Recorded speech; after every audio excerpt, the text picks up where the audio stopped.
Over the last 20 years, I have been a television and radio reporter in the Pacific Northwest. And during that period of time, I have passed along to the public hundreds of news stories from all portions of the world about the UFOs, the unidentified flying objects, the flying saucers. I have seen UFOs, but in all of those news stories, I've detected one missing fact, one incredible, glaring omission. Not one world public agency or scientific group has even offered a partial solution to this most amazing mystery of all time. No public authority has told us who are the overlords of the UFO, and why are they here, right now, at this time. There is no Air Force defending any portion of this planet that can truthfully deny that the following documented incidents did take place, and that similar incidents are taking place almost every day somewhere in the world. In the southeastern United States, military aircraft have disappeared, and UFOs have been connected with those disappearances. Near Pascagoula, Mississippi, 2 shipyard workers were taken aboard a UFO and given physical examinations. In 1976, in Kentucky, 3 women were taken aboard a UFO and terrorized while the humanoid crewman of the UFO gave them physical examinations. In Wyoming, in 1975, an oil exploration foreman, while elk hunting, was picked up by a UFO along with the elk and was medically examined and returned to the elk hunting area by the UFO crewman. In Arizona in 1975, while working in open country, Travis Walton was zapped away for 5 days and kept aboard a UFO. A few weeks previously, near Alamogordo, New Mexico, a member of the U.S. military was examined by the humanoid crewman of a UFO. Rather than reveal that fact, the U.S. military found duty for Staff Sergeant Charles L. Moody in Western Europe. Before the kidnappers of the UFO, humans seem helpless. The largest circulation newspaper in the United States offers a $1 million reward for decisive UFO information. According to UFO contactees, this is what a UFO humanoid crewman looks like. This is the best UFO photograph in the world. The military took it years ago and kept it secret. NASA reveals its UFO policy.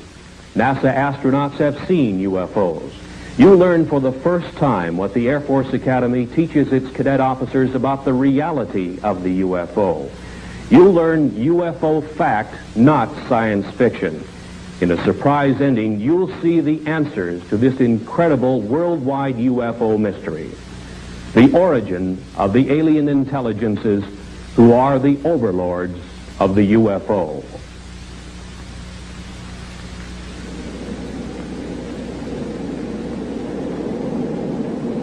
You know, Captain, I keep thinking about a real problem, and it's bugging me. What's that?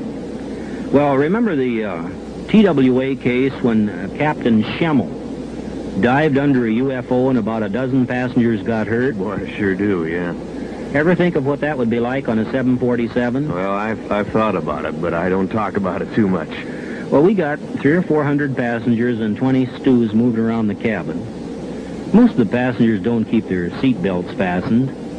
Now, if a big UFO came on a collision course, and with a 747 cruising at over 600 miles an hour, we'd have just a couple of seconds to take an evasive action of some sort, a dive or a zoom. 300 people would be smashed around and a lot of them hurt. Some could be even killed. You couldn't tell what would happen in that cabin. Probably panic.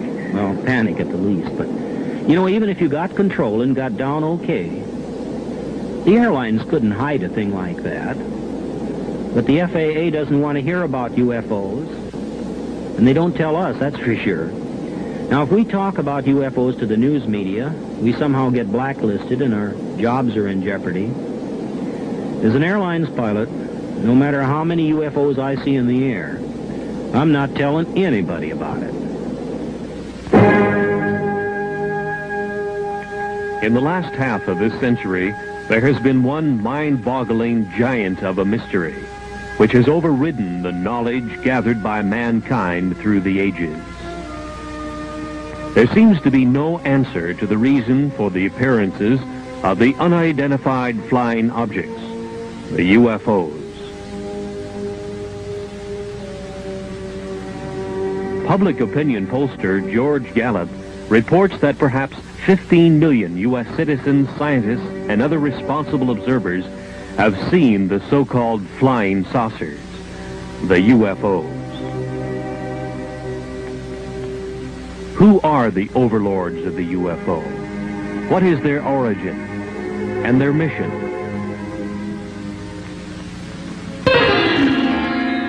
On July 31st, 1952, in the Italian Alps north of Milan, engineer Gianpietro Mongusi took these pictures of the landing of a UFO on the rough ice of the Churchill Glacier.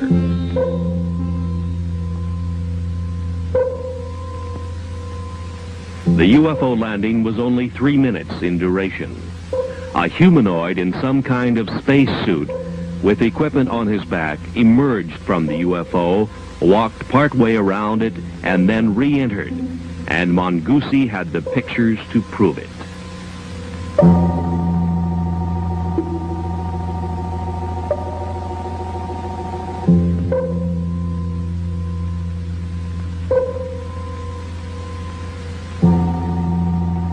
Verification of the origin of these photographs was made for the producers of this motion picture by a Swiss researcher and niece of psychiatrist Dr. Carl Gustav Jung, Miss Lou Zinstag. Since that time, world newspapers have made note of UFO stories in all degrees, from casual mention to news of an all-out UFO invasion. The mental health of UFO observers was questioned. From 1951, another photograph of a UFO from Riverside, California, showing the very significant bell-shaped configuration with 3 spheres projecting from its underside. This is the most familiar type of UFO and has been seen and photographed worldwide by UFO researchers. Who are the alien intelligences behind this type of space travel device? Are the UFOs friend or foe?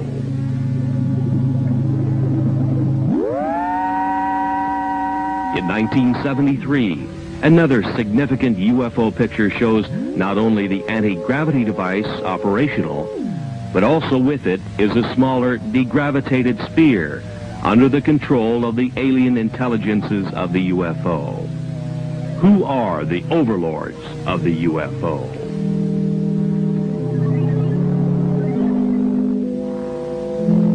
In the Mediterranean, on a Sicilian beach, 2 small UFOs in the act of materialization from another dimension are observed by excited local citizens. Materialization, a concept far beyond the understanding of modern science, but used by the alien intelligences of the UFO. A PhD in biochemistry on the faculty of the University of Oregon in Eugene took this picture of a UFO in the act of materialization from another dimension.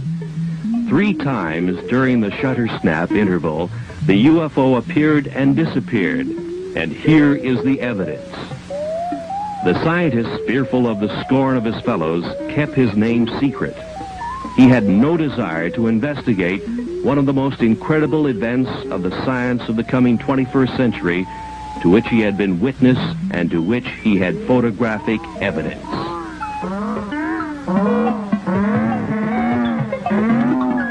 Kidnappings have occurred of military jets, people, and automobiles full of people. The military is helpless, and so are the police departments of the world. Where is the origin of the UFOs? UFO Quebec carried this sketch of a UFO humanoid crewman with a map of the star system in the vicinity of Zeta Reticuli, many light years away. This was indicated to UFO contactees Betty and Barney Hill. Is it truth or is it a cover-up story? 2 UFOs over San Francisco, similar to UFO surveillance stories and photographs to come from every major city in the world. Iron Curtain scientists have stated publicly their feeling not only that UFOs are real, but that they have the same type of experiences which match those published in the Western world. We now reveal the facts of the UFO which couldn't be kept secret. The planet's most incredible unsolved mystery. Despite the cover-up efforts of world governments, a world silenced by fear, and a helpless world military, private scientific investigators all over the planet have contributed the UFO evidence which we now reveal. The UFO, the secret that couldn't be kept, that can no longer be covered up. Mount Rainier in the state of Washington was the area where private pilot businessman Ken Arnold, flying back to his Idaho home, first saw 9 disc-like flying objects on the sunny afternoon of 24 June 1947. They were moving at 1,500 miles an hour, a speed far exceeding anything we could put into the air at the time. When he landed his airplane at Pendleton, Oregon, he reported the sighting of inverted saucers moving at incredible speeds. The next day on the radio news broadcasts and in the newspapers, the story sensationalized the term flying saucers. The previous summer of 1946, a member of the U.S. military encountered a giant UFO in a near-miss aerial situation, and the Air Force kept the threat to air safety secret. This event happened on the first day of August 1946 to the man second in charge of flight safety for the U.S. Tactical Air Command, Captain Jack E. Puckett. Captain Puckett's UFO encounter occurred about 30 miles from MacDill Air Force Base near Tampa, Florida, where his twin-engine C-47 airplane nearly collided with an airborne object about twice the size of a B-29 bomber, or about 300 feet long. His report further described the UFO as being cigar-shaped or cylindrical, and with what appeared to be glowing portholes. Governmental agencies have not responded to anxious questions from UFO observers. The Federal Aviation Administration has no UFO policy or opinion. The U.S. Air Force says it has aborted its UFO study program. No answer has been publicly given. UFOs still continue to be sighted worldwide.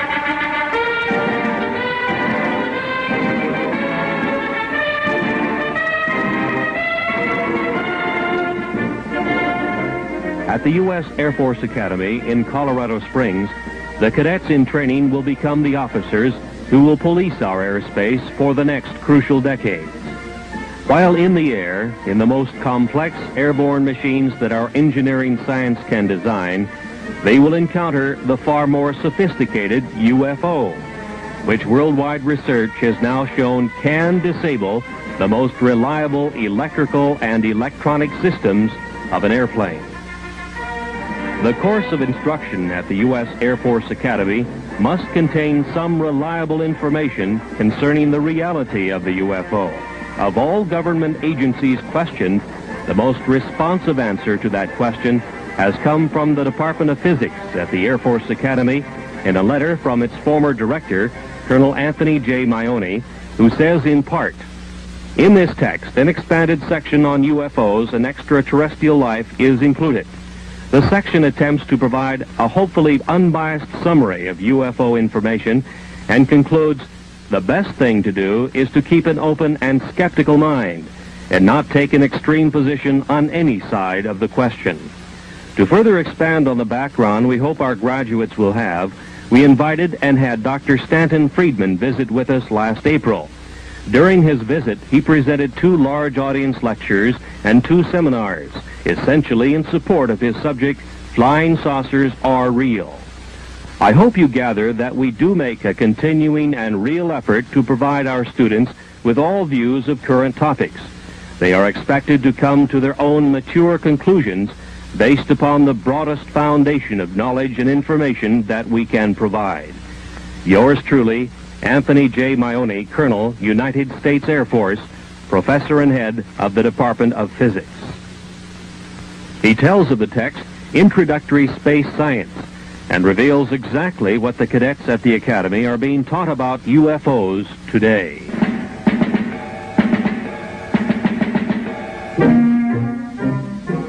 These are the men who will have to make crucial decisions while in the air when they encounter the incredible UFO. In the past, officers of the air forces of the world were given no instruction or any preparation whatsoever for this mind-chilling experience when they meet the spacecraft of the overlords of the UFO face to face. Nor have our astronauts been given proper instruction.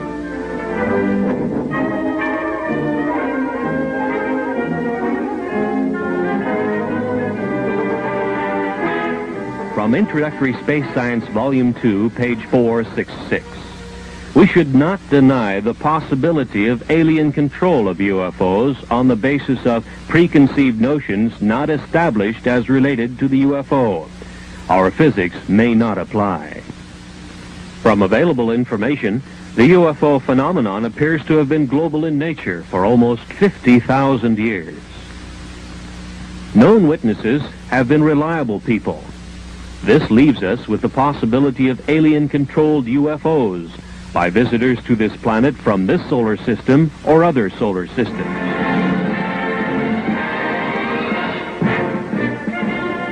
The existence of at least 3 or possibly 4 different groups of aliens, possibly at different stages of development, which implies the existence of intelligent life on the planets in our solar system, or a surprisingly strong interest in Earth by members of other solar systems, the Air Force Academy text admonishes its officers in training to keep an open mind on the baffling subject of unidentified flying objects.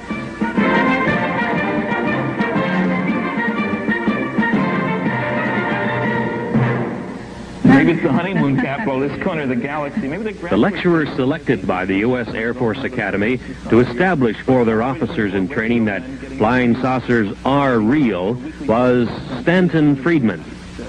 It could be mining engineers. He had been appearing on the lecture circuit in various U.S. colleges as a UFO analyst with a high level of scientific training. Friedman's academic background includes a bachelor's and master's degree in nuclear physics from the University of Chicago. His employment background included much high-level work in space science in the area of fusion rocket research and nuclear-powered aircraft. He was 14 years with such aerospace contractors as TRW Systems, Westinghouse, and General Electric.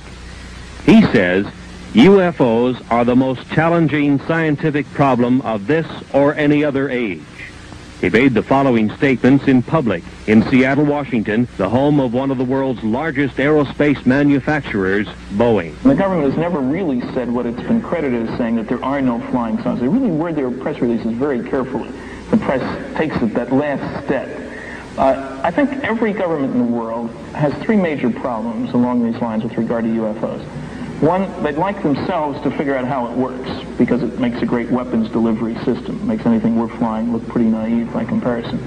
2, you'd want to make sure that the other guy doesn't figure out how to duplicate their behavior, because then you have a defense problem. If he's got something that flies like these things, we got a problem because we can't handle it. And 3, perhaps most important, a kind of philosophical political problem.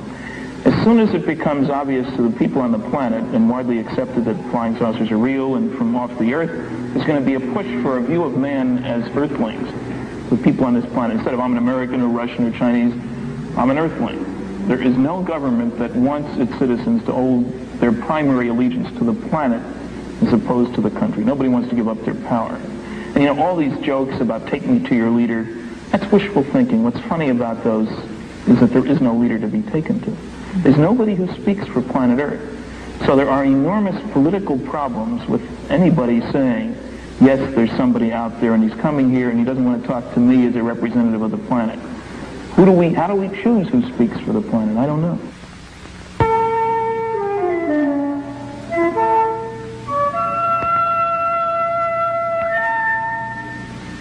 Since the 1950s, it has been easy to point to the millions of suns in space and speculate that somewhere out there is the home of the UFO. That UFOs are spacecraft from some other Earth, orbiting some other sun, just like ours. From a visible sun in the visible universe. Perhaps so, perhaps not. But the UFOs could also be from an invisible dimension, in the invisible portion of the universe, which our science cannot easily detect. Perhaps one or possibly both of these concepts will one day be the explanation of the origin of the UFO. The Air Force Academy text on space science concedes that 2, 3, or even 4 levels of alien intelligences might be involved.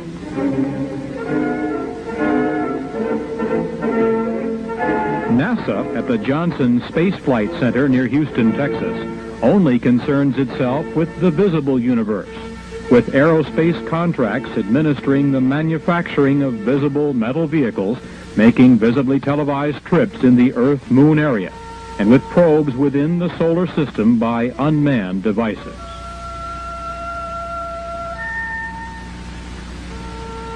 NASA astronauts in their Skylab make a track across the nighttime sky, lit by millions of suns.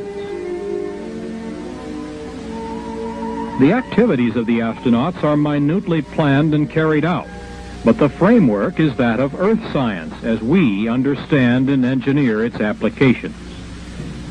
There seems little room for productive scientific speculation, perhaps because of the $38 billion NASA space budget, which is highly criticized in many quarters.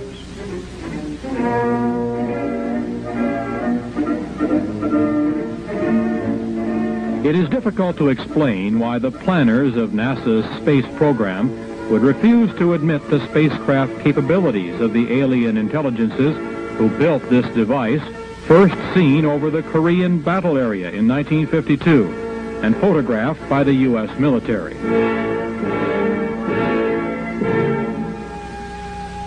This picture was available to NASA. Obviously, it is not a picture of anything manufactured by humans on this Earth.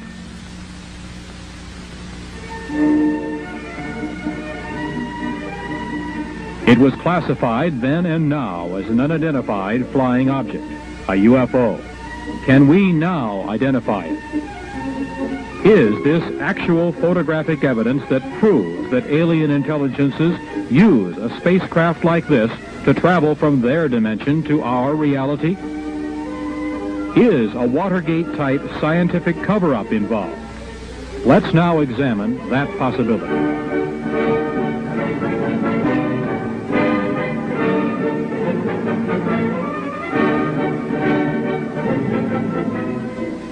NASA first had warnings of UFOs from the pilots of its own X-15 project. The X-15 is a rocket-powered airplane which is launched high over the desert test area in California. The B-29 bomber is the launch vehicle which takes off, flies to its highest possible altitude, and then launches the little rocket-powered airplane. The test pilot gives it power, and the airplane goes through its maneuvers. Various complex engineering problems are worked out by such testing. And the engineering flight test pilot is one busy man.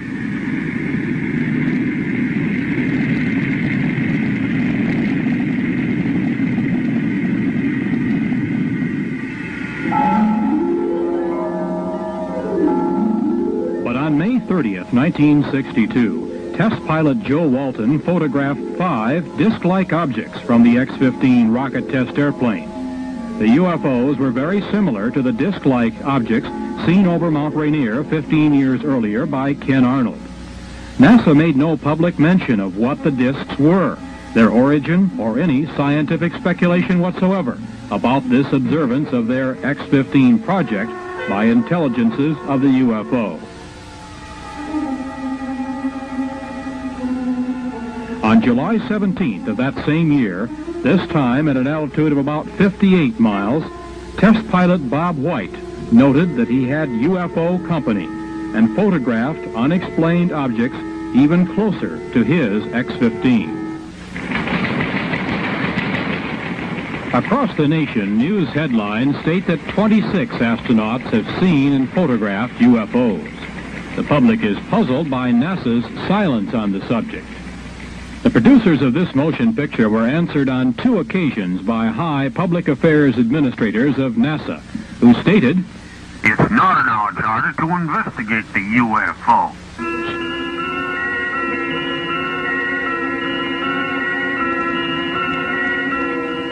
Inside the Skylab in zero gravity, the astronauts go through the day and night with their every minute carefully scheduled. The scientific experiments are in almost every instance planned, not to open new areas of the unknown in cosmic science, but to reinforce the ideas we already hold regarding the reality of the universe. Planners have left no time or leeway in which the UFO can be postulated, thought about, or examined. Certainly, few startling public announcements have been made of any new discoveries during space missions. No new theories have been advanced. Astronaut Jack Lausma in Skylab 3 saw a glowing red object making its way across a field of his vision. He photographed it from his little planetoid in space, the NASA Skylab. It could have been explained as a meteor glowing red in space, except that there is no atmosphere in space whose friction could heat a meteor to a red glow. Was it a UFO observing Skylab? NASA remains silent.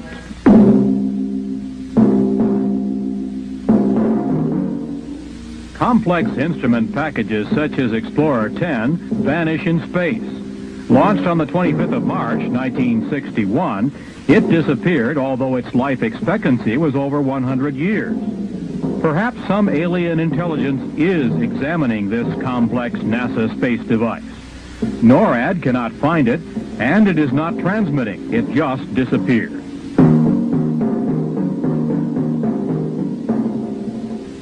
What is the photographic evidence that UFOs are watching our every space move? Why is it so hard for the project managers of NASA to accept the reality of the UFO? Is there a high-level scientific cover-up? And if so, why? Governments are charged with upholding the law, and no law on Earth is more basic than the law of gravity. No wonder the obvious anti-gravity capability of the UFO makes governments uncomfortable. Bravely, some astronauts have stated that they believe in the reality of the UFO and the capability of the UFO to defy gravity, while our giant rockets consume enormous amounts of fuel, putting a simple space capsule or Skylab in orbit. In the dark blue of space, in silence orbiting the Earth, the Skylab is the planetoid home of its crew. The crew is like the NASA test pilots in the X-15, busily occupied and concerned with the scientific work outlined for them by their NASA masters. Life support in Earth orbit is a scientific victory in itself and a major achievement for Earthlings. But outside alien intelligences are again observing the progress of man from Earth. 2 UFOs are photographed by an astronaut during a spacewalk. The hatch is open. The astronaut is working his problem. Again, 2 UFOs flit by. Just moving lights, something that could be easily ignored unless we obtained other pictures and other explanations. Actual pictures which could identify the UFO as a solid object with a mission and under intelligent control. One of the most remarkable instances of UFO photography took place in 1968, here above the Boeing Space Laboratory, south of Renton, Washington. Several photographs were taken of a UFO by then 14-year-old Scott Silty. It showed its anti-gravity capabilities as it hovered over the center in 2 locations. His efforts produced probably the only detailed shots of a UFO materializing to show configuration and portholes. His junior high school instructor, Jim Holm, was given the negatives to develop. Holm said he didn't know what to expect, but became a believer when he saw what the young Silty had apparently captured on film. When they came in that morning and they said, hey, we got the pictures we were talking about, naturally, you know, junior high students, you're a little bit reluctant to believe everything they say. But then, you know, as things proceeded, what happened was I developed the pictures, and we know the results now. What is your impression of what that object is? I'm always hesitant, but I would have to say that believing the students and the type of students they were, it almost definitely had to be some type of a flying object. Right out there. Right. And it's a little eerie. The thing that shook me up at first is I was reluctant to believe them. And when I developed the film, I really couldn't see that much. But I was shocked. I have to admit, I was shocked when I put it in the enlarger. And through the enlarger, I could see a great deal more of what the object looked like. Like the portholes. Right. That was, I would say, the portholes was the most shocking part, because then it looked different than just a glow in the sky in a certain form. Like you always hear the thing, you know, swamp gas and that sort of thing. But no swamp gas is going to have portholes or a configuration geometric the way that was. One man who has spent the last 25 years researching and keeping track of UFO sightings in the United States is Seattle fireman Robert Gribble. He has spent his spare time gathering all data possible that will help him keep track of when and where they take place. The pins on this map indicate sightings in the U.S. for just 1 year. Over the past quarter century, he has come to some conclusions based on the number of sightings he has recorded. We have received and recorded some 30,000 sightings since 1955. Have you noticed any particular patterns that developed in pinpointing the UFO sightings on these maps? No, we have found no marked pattern, although we do believe that they are following 2 procedures. One, a surveillance of the land areas, a very close surveillance, and a close surveillance of the people, and it seems to fluctuate from one to the other. Now, through all these years of research, you must have drawn some conclusions about what they are, what the UFOs are. Well, we firmly believe that what the people are seeing and those objects which we have classified as unknown are actually vehicles not manufactured on this planet. How can you draw that conclusion? How do you know? Well, the vehicles have been seen in the United States, and there are good records of this for the last 200 years, and actually the records go back into history for some 3,000 years. The same thing that were seen then are being seen today. We understand that there are several hot spots in the United States, UFO sighting areas, and one of them happens to be in the southwestern United States in Utah. There have been a tremendous amount of sightings in the southwest over the years, with a very large concentration in the Utah area.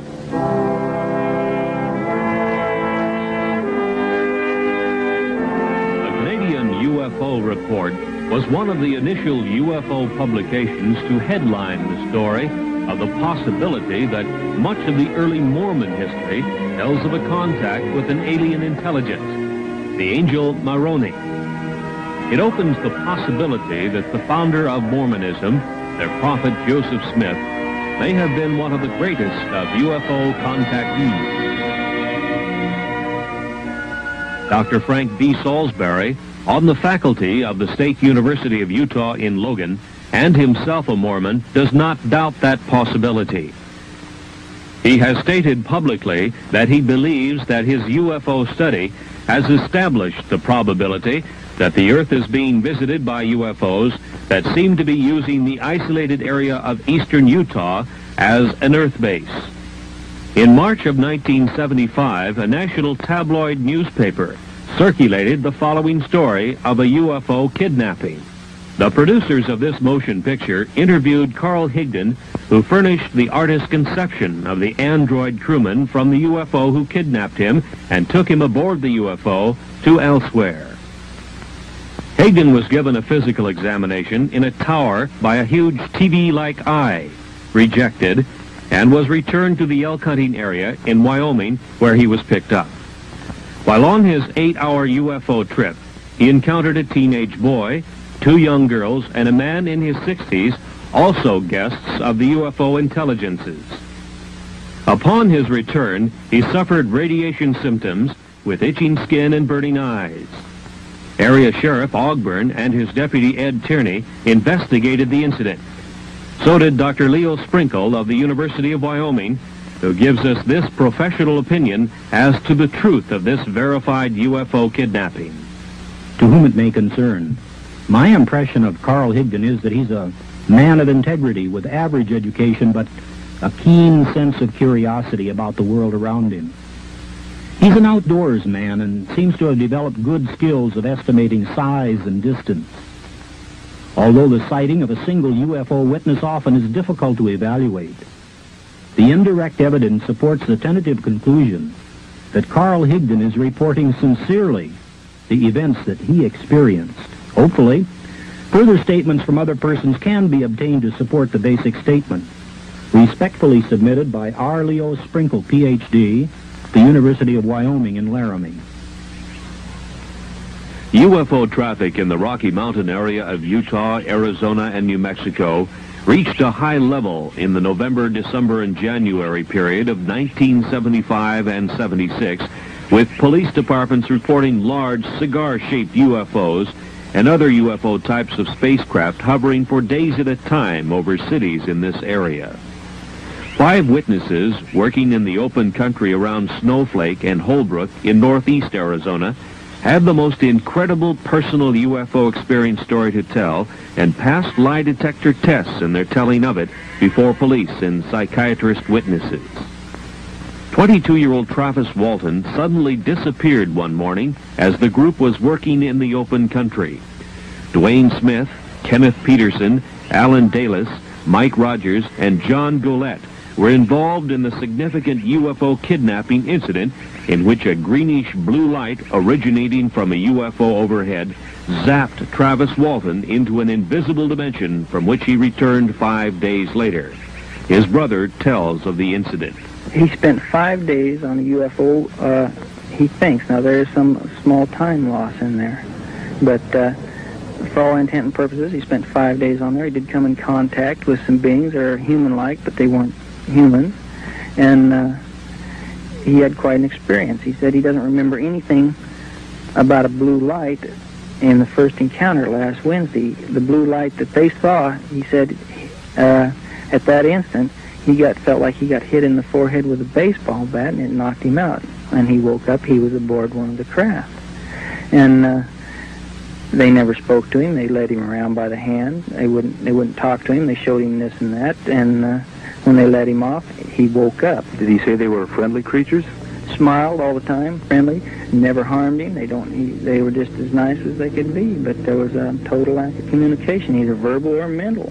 And he said that's what made him so upset, that he couldn't speak with them. That's what he was very, very disgusted about, that, nervous and just plain disgust, the chance of a lifetime, and they wouldn't cooperate. Obviously, Dwayne, you know your own brother probably better than anybody else. Do you believe the story? I've never seen him play a practical joke in his adult life. A psychiatrist tells of his examination of Travis. Our conclusion, which is absolute, is that this young man is not lying. There's no collusion involved, no attempted hoax or collusion with the family or anyone else. There's a rumor around that there's contracts. There are no such contracts. No motivation for a lie. Any possibility of lying or hoax as you see it? None whatsoever. As we have indicated, UFOs can create a tremendous spatial energy flow. One of the most startling examples of that occurred several years ago on Vashon Island, which is located in the Pacific Northwest in Puget Sound, not far from Seattle, Washington. It was near the tiny town of Vashon that several UFO sightings had taken place in the late 1960s. So the fact that local residents had seen such phenomena was not startling. But the fact surrounding one of the incidents was unusual, to say the least. So it was out in that area? On the night of the 19th of February, 1968, Detective Lieutenant Terry Ullman was dispatched to an old gravel pit area west of town. Some young people had seen a UFO, and the King County Sheriff's Office was sent to investigate. The temperature was 50 degrees. Ullman tells of what he saw. Well, there was a lot of ice. It really had no reason to actually be there. It wasn't that cold out. And did it have a certain consistency or something unusual about it? Well, it was 1.5 inches thick and was rather milky and bubble. Mm-hmm. And what was the impression that you had, or why did you have the impression that it was some strange phenomenon that created this? Well, I can't be sure about that, except it was entirely too warm out to have ice like that. One of the other officers had responded to a UFO call at that same location the night before. The UFO energy flow had apparently left a solid sheet of ice as it supercooled the area below the UFO as it took off.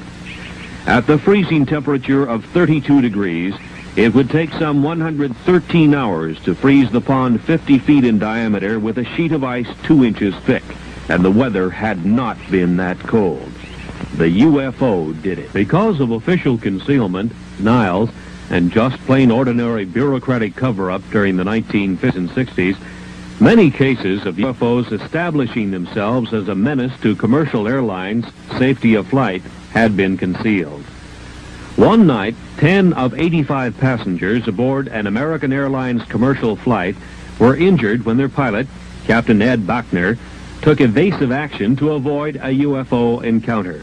It happened to flight number 966 on the night of 17 July 1957 on a flight from El Paso to Dallas, just 50 miles east of El Paso over Salt Flats, Texas.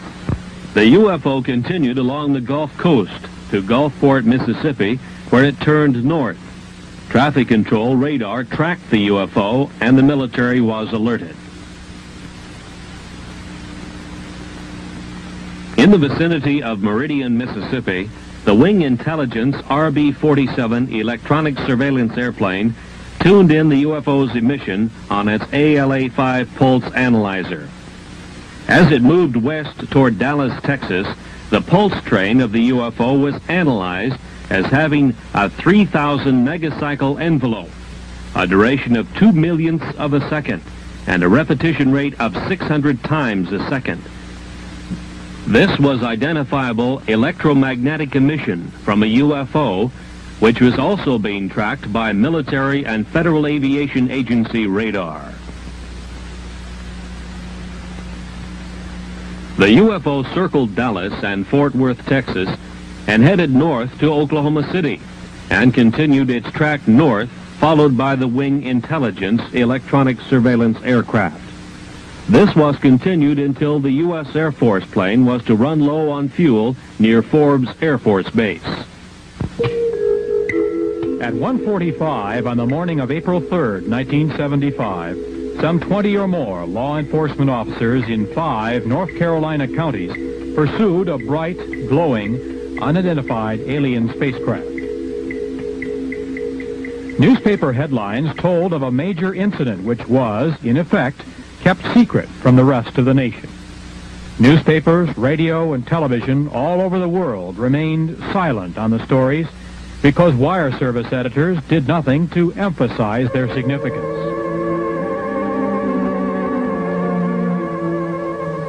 From police descriptions, the artist has been able to draw the lighted V-shaped UFO which appeared.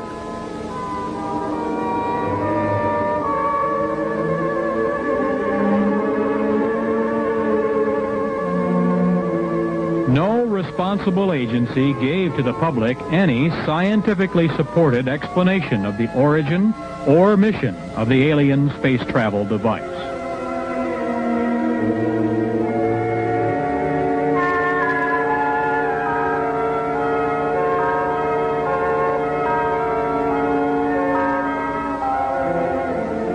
The story was much the same 2.5 years earlier in Pascagoula, Mississippi.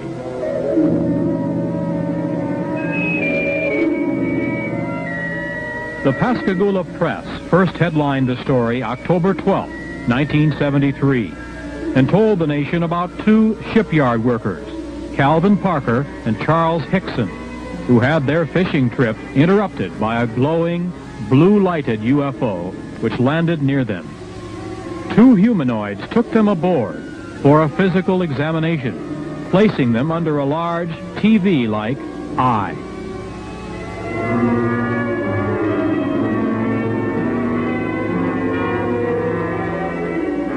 Scientists were quoted as saying that the UFO report was true. NASA was supposed to probe, but didn't. Federal agencies were asked to investigate, but didn't.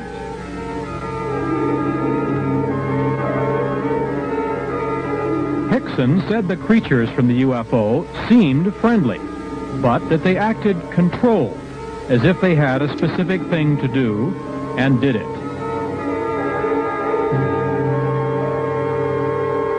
They were about 5 feet high, pale and ghost-like, with crab-like hands and rounded feet. As Hickson and Parker were taken aboard, they suddenly began to float on air, became weightless, and totally helpless.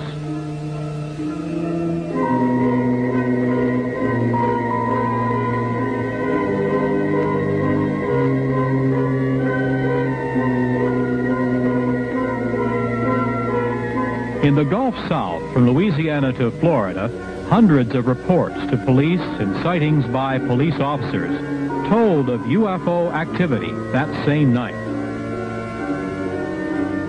No government agency concerned itself with this UFO kidnapping publicly. Luckily, Hickson and Parker were returned. But what of the kidnapped victims of the UFO intelligences who are not returned? Are the UFOs friend or foe? Or are they conducting a project in which humans become nothing more than guinea pigs? This is serious speculation. Kidnapped victims seem to end up on a missing persons list, and no agency on Earth can locate them. The alien intelligences of the UFO are from somewhere, either in our dimension or from another dimension, which is difficult for anyone to detect. Misunderstanding the complete dominance of man by the UFO intelligences led the city fathers of Ocean Springs on the Gulf Coast to seriously decide to solve the problem by passing a law prohibiting the landing of UFOs in that area. Alderman William F. Dale, Jr. thought the local police should be able to handle it.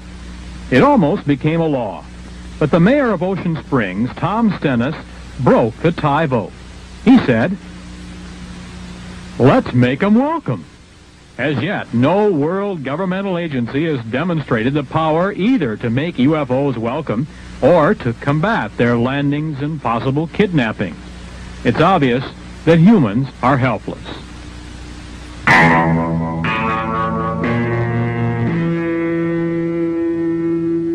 Since 1966, the very competent scientific analysts of the British publication The Flying Saucer Review have been assembling all available information about alien intelligences who have made repeated UFO landings in the high Pyrenees Mountains between France and Spain.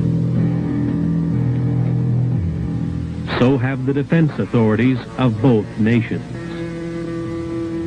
The UMO intelligences claim they come from what we know as Star System Wolf 424, some 14.6 light years from Earth, 90 trillion miles. Near their home planet, their UFO space travel device enters a black hole in space. A giant energy whirlpool vortex which hurls their spacecraft into another dimension in which time hardly exists. From this, they emerge into our dimension, into our solar system, and proceed to their expeditionary target, Earth.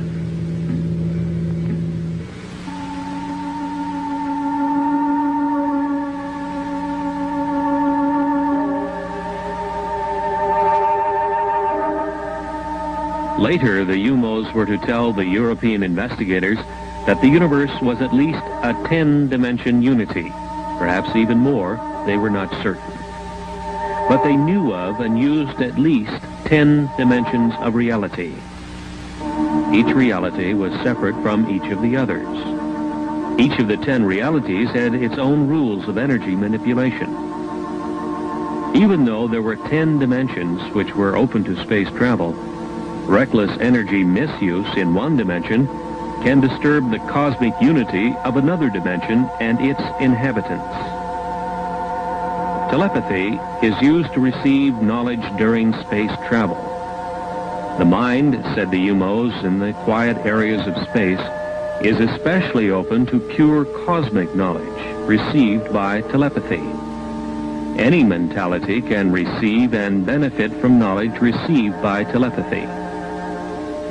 The more telepathic ability is exercised, the more valuable it becomes, the UMOs learned, as they learned many of the high scientific secrets of the solar systems they traveled through in their space exploration projects.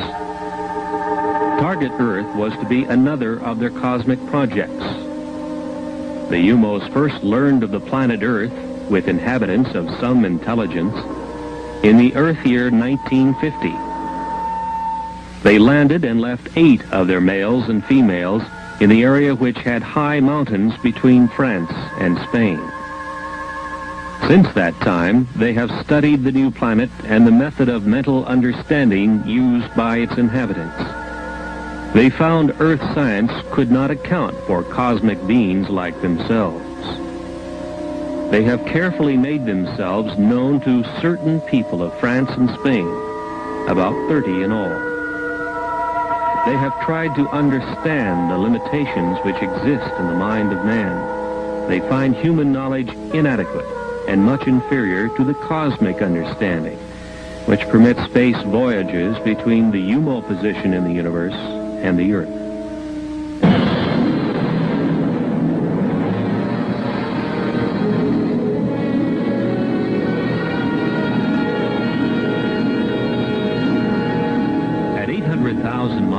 Jupiter looks to the Earth-developed eye like this. To the UMO, perhaps different. Jupiter's moon, Ganymede, is some 8,000 miles away and moves in its orbit. Its diameter, 3,000 miles. The UMO intelligences took a heat measurement of the Jupiter hotspot. They compared the measurements to that of the surface of their sun and found it about the same. The other Jupiter moons were identified: Europa, Amalthea, Callisto, as they were named by Earth astronomers. This terrifying information to come out so that there'll be people in a camp of, oh, there are good ones and there are bad ones and we're going to choose sides, and it's Star Wars all over again. I mean, this is like, a wet dream, I hate to say that, for the intelligence community to have people, brainwashed this way. And what I think that, when I met years ago, I got a document. It's in the film very briefly, Sirius, which you can see at our website, SIRIUS is the name of the film, and it came out last year as the biggest crowdfunded film in history. And what happened is, in this document, it was, although they didn't spend much time on it in the movie, I would have liked to spend more time, is that it was from the Strategic Studies Institute, and it was talking, this is 1996, about creating a global abduction cult and to simulate human being abducted by aliens that would be done with very advanced aircraft and the stagecraft of creatures that look like aliens but aren't. And this document is in black and white, and it's an authentic document describing this program. Now, if that's all there was, I'd say, well, that's interesting. But then I've met with so many men and women who've been in these projects. I remember talking to a man who had been in a program back in the 70s. It was the late 60s and 70s where they were doing this. And he says, oh, yeah, back then we didn't have as good a stagecraft, as they called it, as we do now. But we were able to get these anti-gravity devices and have people appear to be aliens. And they would use various chemical substances, electromagnetic weapons, and they would engage in various types of abductions and also mutilation events back in the 60s, 70s, 80s, and for livestock. And he says we were doing that because we knew that that would make its way into the tabloid media and the UFO subculture and begin to start this slowly snowballing effect of fearing everything alien. So that's sort of how the game is played. It's been played for thousands of years by despotic demagogues, whether they be religious figures or political figures. And there's always an agenda behind it. The agenda behind it is to manipulate people through fear. And I think that, one of the big challenges of this era right now is for people to transcend and see through that. And it's like the old Who song, we won't be fooled again. And unfortunately, I think a lot of people have been fooled. And the idea that these programs aren't very well funded and extremely sophisticated in the technologies they have, it's just a wrong idea. They are well funded, albeit illegally, and they are very sophisticated in the technologies they have and also in the ability they have to stage something and fool people. So I think you have to view so much of this with an eye of, it's sort of like, is it real or Memorex? The old commercial years ago about the audio tapes.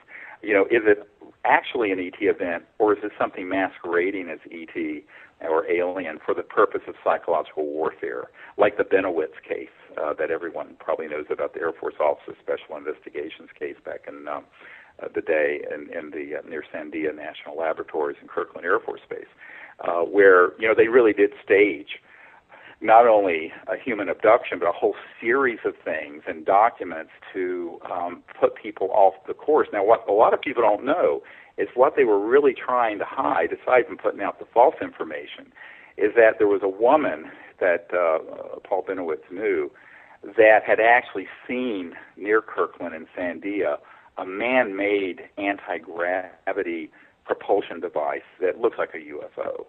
And in order to sort of brainwash her into thinking that was not ours but alien, they set up this whole series of things that Richard Doty and others were involved in.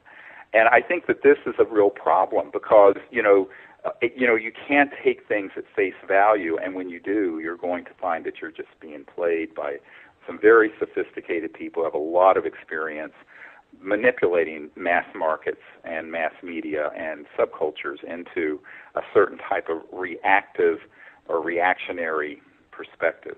And I'd say, well, you can never prove a negative, so you can never prove that there are no civilizations out there that may not have our best interest at heart. But let's say even if that were true, what's your response going to be? Is your response going to be more war, i.e. Star Wars, interplanetary systems that are going into war? Well, if you understand technologies that are these scalar electromagnetic weapon systems, you can take out an entire planet with a system like that. So if hydrogen bombs and atomic bombs would leave the world uninhabitable, these systems are even worse than that. So there is only one path forward, and it's peace. And it's not as exciting as a horror film about aliens. It's not as titillating about finding a new group of people. You can't overtly be a racist, and you can't overtly hate women, or you can't. Now they're wanting to find a way that people can overtly hate something. Well, what's the next something? Well, it's another system out there, another star system that we have to hate. It's a very convenient thing. It's tragic, but it plays into this sort of collective experience of humanity in our recorded history of ethnic groups, religious groups, political groups going to battle, going to war. And you look at the last 100 years, we've killed something like 200 million of our own species in warfare on this planet, and often for things that are just ridiculous. And yet that's something that is, unfortunately, one of the chief organizing principles of the current world order is an us versus them military, industrial, centralized governmental complex. And if they really want to be able to take that to the next level, They've got to find another enemy. So this is, I think, what's really deeply behind so much of the information that tends to scare people and turn people into these sort of dualistic camps of us versus them. Now, Dr. Greer, we are an extremely primitive species with this tribal warfare. Like you just said, these 200 million people that were killed. And obviously the next step in evolution is people need to realize that, we are the same because there's others out there. And isn't there some sort of federation, galactic federation out there that's awaiting us to ask them? Or are they waiting for us to have peace? There is. I mean, there's a very large network of interstellar civilizations that have been observing our development for a very, very long time. Now, my view on this, stepping back and looking at the last, say, 100,000 years, most of which isn't recorded, it's been a process of humans going from tribes to city-states, Greece and the Trojans, and then going to nations and nation building, and now to something resembling of an interconnected global society, although highly dysfunctional. And then the next step, obviously, would be to become interglobal, interplanetary. However, that ticket, to get to that next stage, the requirement is that you have become at least nominally civilized so that you're not murdering each other by the millions. We haven't made that leap yet. So unfortunately, our technology has advanced enormously, from, muskets and cannons and things of this sort in the 1800s and 1700s to thermonuclear weapons and things that are classified weapons that are even more fearsome, as well as technologies that are very, very advanced. So we have developed technologies ahead of our social and spiritual development, and that is exactly the window. That's exactly the period when a species such as ours is at greatest risk, not only to ourselves, but I know I sound like a doctor here, but not only dangerous to ourselves, but dangerous to others. Now, interestingly, if someone comes into my emergency department, I'm an emergency doctor by training, who's a danger to himself or others, they get committed to a mental facility. And, I had a friend who was a Harvard psychologist. He was hilarious, and he had an encounter outside Washington that was amazing. And he said to me, he says, yes, well, the Earth right now is the intergalactic insane asylum because we're acting completely like a bunch of crazy people. And I said, yeah, I know. So, one of the things is we have to become nominally sane. And it's not that we're going to all become perfect or enlightened. I'm not, and I doubt anyone listening is. However, we can at least stop murdering each other by the millions and setting up these systems that are designed to manipulate people into larger and larger and more expensive battles. And I think that's something that can only be changed by the people because there's so much power that is centered at the top of this food chain of exactly what Eisenhower warned us about, the military-industrial complex, which is now the military-industrial financial laboratory, research complex. And at the deepest levels of it are folks who really do want to be able to maintain control over not just American or British population, but a global population by presenting an existential threat that is not human. And I think that drives so much of the agenda of the false information, the concocted cases, the stagecraft. Now, have there been people who have been horrible victims of this? Yes.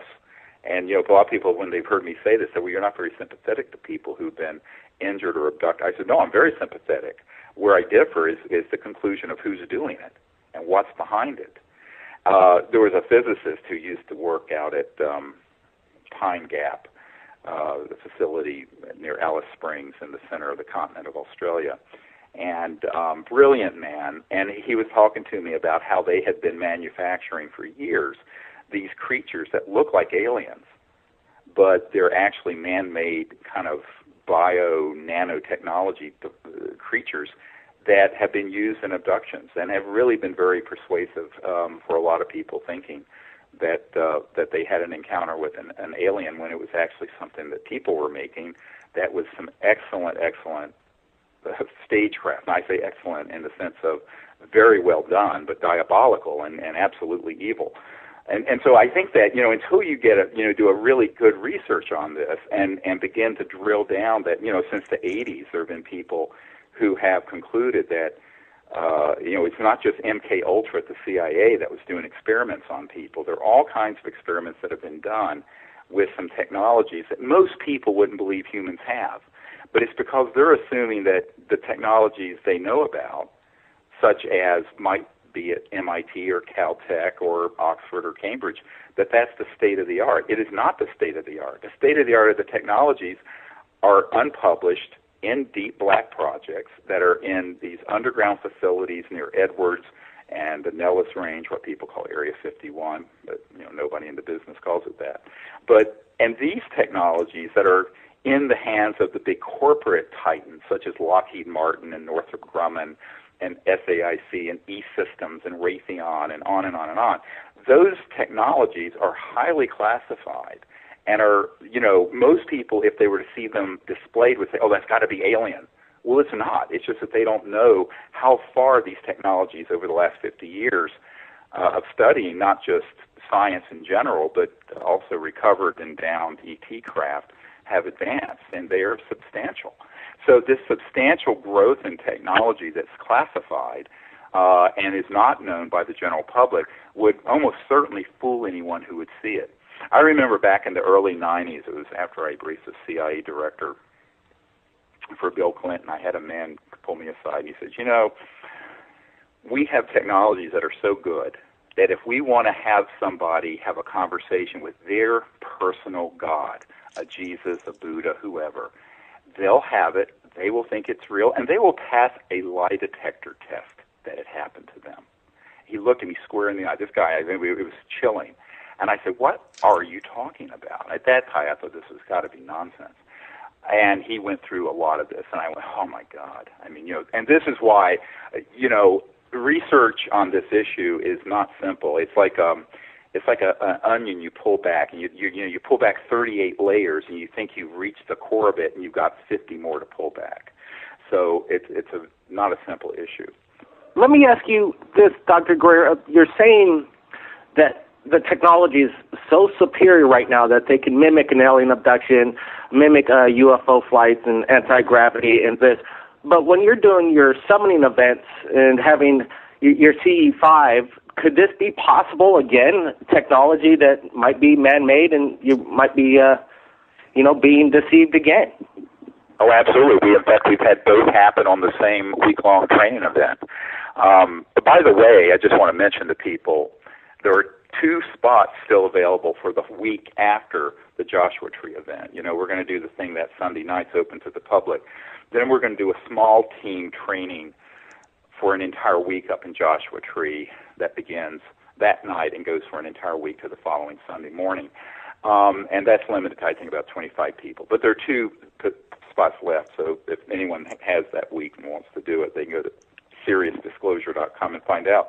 But we have had that happen. I'll give you a great example. One time we were up in you probably know where Sedona, Arizona is, and we were up in that area, and we had an amazing sighting and contact with actual ET craft and these translucent beings that were around us, very ET. The craft were seamless, this and that. And then later, we had a disc fly over, but it had 2 jet fighters escorting it that was 100% man-made. It was a man-made anti-grav that was going from the south to the north. I suspect it was headed up towards the Provo area, the Dugway Proving Grounds, which is an underground area there south of Provo. That's one of the state-of-the-art facilities now in America. Most people don't know about. They always think of Area 51. I say, yeah, that was a cool place in the 60s and 70s. But so this event, everyone there are like 30, 40 people there, looked up and they, what the hell is this? I said, well, that's one of ours. So, yeah, I think people have to have enough knowledge, and I think this is one of the things that I try to train people when I do these expeditions with them is to say, look, here's the characteristics of an actual interstellar, transdimensional extraterrestrial vehicle and these beings. Here's what we have that I know about that are classified projects. They're there are distinguishing characteristics. Now, if it's too far away and there's not enough information, you have to say, well, gee, I don't know if that was one of ours or one of theirs. And I think that, but if you don't even have that, in medicine we talk about differential diagnosis, so that if somebody has chest pain, there are like 115 things that can be. One of them is a heart attack. But if you don't know about the other 114 other things, you're going to miss a dissecting thoracic aneurysm, which is, of course, what killed Princess Diana. So you have got to have enough knowledge and information. What I find is sort of difficult in the UFO subculture is that people aren't drilling down at the depth that they need to, because the people studying new energy and anti-gravity and secret aircraft programs don't give much. Some of them don't even think any of it's ET. A lot of the people involved with the ET and so-called alien issue don't know about the other. You really have to put all of it together in a comprehensive bit of information, and this is what I've been trying to bring forward. It's difficult because people want simplistic answers, but it ain't simple. If it were simple, this problem would have been solved before I was born in the 50s. So I think that's why we as a people have to begin to say, this has got to be childhood zen now. We have to have a mature understanding of this issue, but not only in terms of how interstellar civilizations might appear in our time and space and how we might make contact with them, but what are the capabilities within the deep black programs at the Lockheed Skunk Works inside what's called the Cube, the big underground cube area near Edwards Air Force Base. What are the capabilities within, out at Pine Gap in Australia? What are the capabilities that are electromagnetic weapon systems or systems that could simulate an event? You have to know all of this in order to actually go out there and understand what's happening. And if you don't have that comprehensive amount of information, it's like a blind man holding on to an elephant, and you may be holding on to the back end of it. So I think it's a complicated issue. It's not insurmountable, but one can't take a facile, and it's not a trivial issue to get all this information around into a comprehensive paradigm. And that's what I didn't know 24 years ago when I started the Center for the Study of Extraterrestrial Intelligence and the Worldwide Disclosure Movement. I knew about some of this, but between 1990 and the year 1998 or so, I went through a very steep learning curve from people who were on the inside of these projects. I mean, as you know, I have an uncle who was Northrop Grumman and worked on the lunar module, the thing that put the first man on the moon. So I had a lot of contacts. When I began to learn what our capabilities were that were classified, that are 100% human, I went, oh my God, this is a really complex issue. It's not as simple as people think. So when I know Dr. J, and we have some guests on the line that want to get some questions into you, Dr. Greer, like Johnny Webb all the way from the UK, but I wanted to get this in. The false flag event, is it on or off the table by the powers that may be? A major invasion, CNN posted, and then there it is. Everybody knows that here's the extraterrestrial. We know we're not alone. Is this on the table, off the table, and how are you going to know if it's not legitimate, if it's one of ours or if it's the real deal? Well, first of all, interstellar civilizations have no need to invade here. I mean, I think, with all due respect to Zachariah Sitchin and others, no civilization needs to come here to get anything we have here. We don't need to be turned into slaves digging up gold. If you understand the technologies of interstellar travel, you can materialize any element, any material you want through resonance field frequencies, and I can get into this later if you want to talk about it. So this is not something that, there's no real reason to come here. And by the way, they estimate there are 11 billion Earth-like planets in our own galaxy, the Milky Way, which is one of billions of galaxies. So anything that's here on this planet is abundant throughout the universe. So there's no need, if you can travel from one star system in one point in space-time to another by going beyond the speed of light through these other dimensions, there's no reason that there'd be that kind of an event that would be for their own self-interest, number one. Number two, what you ask about this false flag event, what people haven't understood about what I'm talking about is that that event has been going on for 50 years. In other words, since Eisenhower lost control of these covert projects in the 50s, they have been putting out disinformation that has been tailored to create within the Hollywood, science fiction, and UFO subcultures this sort of aura of fear and of alien invasion and fearing all things alien. And I think this is something that people don't understand. It's a long-term project. So Werner von Braun, when he was talking about this, he was talking about it, in 1974. That was 40 years ago. So it isn't like this is something that's just like a singular event that's going to happen. It's an ongoing disinformation and counterintelligence project that all of us have been victims of. That's Are they going to get it on a world scale, though, like CNN all at once? Is that on the table, or that sure, that's something that I would say that's something that's possible in the future, and I think people would have to be very, very careful about how they evaluate what's going on. I mean, I wish we had been so careful about the claims about the weapons of mass destruction in Iraq before we went up and completely dissembled that country. And look what we have now, probably what's going to become the biggest terrorist and radical state in the entire world, much worse than Afghanistan. So I think that what people have to begin to do is they need to question this. And if it's on CNN or any other major network, you really need to question it. I hate to say it, because, those guys are often just basically taking dictation from the right hand of the king. And I'm quoting, that what I just said, taking dictation from the right hand of the king, is what a very good friend of Mike Wallace at 60 Minutes told me up in New York back in the 90s, a guy named Schwartz. And Schwartz, this guy told me, he said, look, he says, I used to think we had a free press. He says, and he had been dealing with Mike Wallace on some of this stuff, dealing with these majestic documents and other things way back in the 80s and 90s. He says, what I found is that basically the big media cannot cover and will only portray things that they are ordered to do because they're corporatized.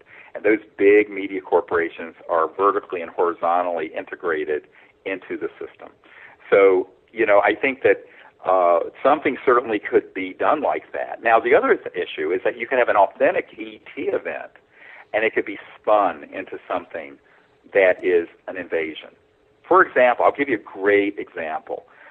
Back during the darkest days of the Cold War, as you know from the Disclosure Project witnesses, many of our intercontinental ballistic missile, our nuclear missile silos and facilities were overflown by ET craft.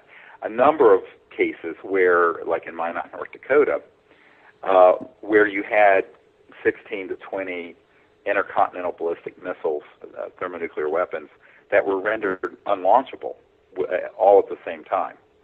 Now, at the same time, the same era when that was happening, Sam, I remember talking to Sam Donaldson of ABC News about this, that was going on in the Soviet Union with their nuclear weapons, but in a different way. And basically, what a captain who was there in the Air Force at Minot, North Dakota, said he really felt that the ETs were saying, don't blow up this beautiful planet. But if you do launch, know this, we can intervene so you don't destroy all life on Earth, because this Earth is precious. He really got that vibe. And I said, well, of course that's what they were saying. If they wanted to come in and just invade and sanitize the whole Earth of all this stuff, they could do that probably in a couple of nanoseconds. The problem is that would look like an invasion. So it's sort of a catch-22. They're waiting for us to fix this problem, because if it's done from outside, number one, we're not going to learn any lessons and evolve.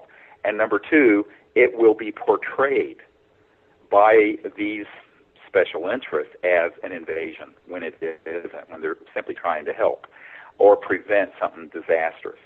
So I think we have to look at this in a much wiser way than the sort of the paranoiac and sensationalism that permeates this issue right now. And that's one of the more difficult things for people to accept, because to be thoughtful about this is really difficult, and to be reactionary is predictable, but cliche.